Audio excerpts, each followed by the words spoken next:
Halo semuanya, perkenalkan nama saya Salva Safira Salsabila dengan NIM 12230301009 dari jurusan Hukum Tata Negara 6C.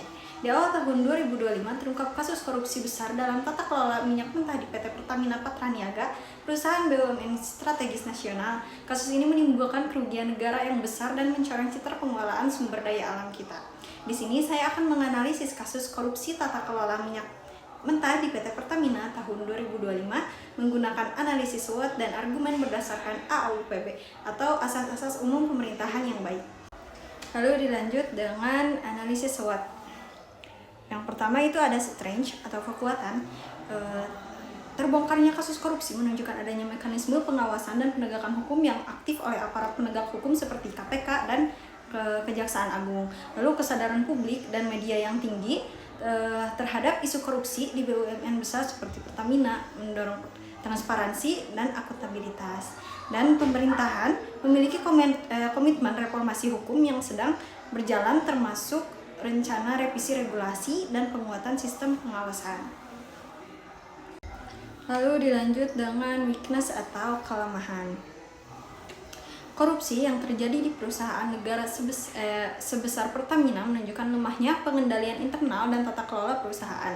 Lalu proses hukum yang berjalan lambat dan vonis yang kadang ringan dapat mengurangi efek jera bagi pelaku korupsi.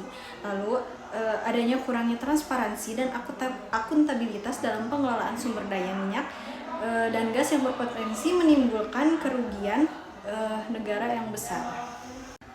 Lalu ada opportunities atau peluang. Momentum untuk memperbaiki tata kelola BUMN dan memperkuat sistem pengawasan internal serta eksternal. Lalu penguatan peran lembaga anti korupsi dan penegak hukum dalam mengusut kasus ini secara tuntas. Dan ada dorongan publik dan media untuk mendorong reformasi birokrasi dan tata kelola yang lebih baik di sektor energi. Lalu yang terakhir ada threats atau ancaman.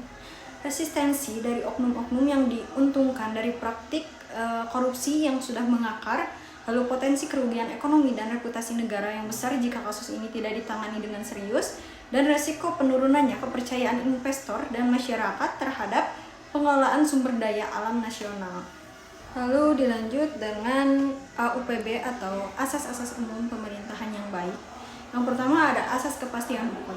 Kasus korupsi ini harus diusut tuntas dengan proses hukum yang jelas dan adil agar tercipta kepastian hukum bagi semua pihak. Lalu ada asas keterbukaan. Pemerintahan dan Pertamina wajib memberikan informasi yang transparan kepada publik terkait proses penanganan kasus ini untuk menjaga kepercayaan masyarakat. Lalu ada asas akuntabilitas. Penanggung jawab tata kelola yang buruk harus dipertanggungjawabkan secara hukum dan administratif. Lalu ada asas profesionalitas, yaitu aparat penegak hukum dan manajemen Pertamina harus bertindak profesional tanpa intervensi agar penegak hukum berjalan dengan efektif. Lalu ada asas kepentingan umum. Penanganan kasus ini harus mengedepankan kepentingan rakyat dan negara, bukan kepentingan golongan tertentu. Maka dari penyampaian saya yang di atas, kasus korupsi di Pertamina ini menjadi ujian besar bagi penegak hukum dan tata kelola BUMN di Indonesia. Mari kita dukung upaya reformasi dan pemberantasan korupsi demi masa depan negara yang lebih bersih dan transparan. Mungkin itu saja yang dapat saya sampaikan. Kurang lebihnya mohon dimaafkan. Wassalamualaikum warahmatullahi wabarakatuh.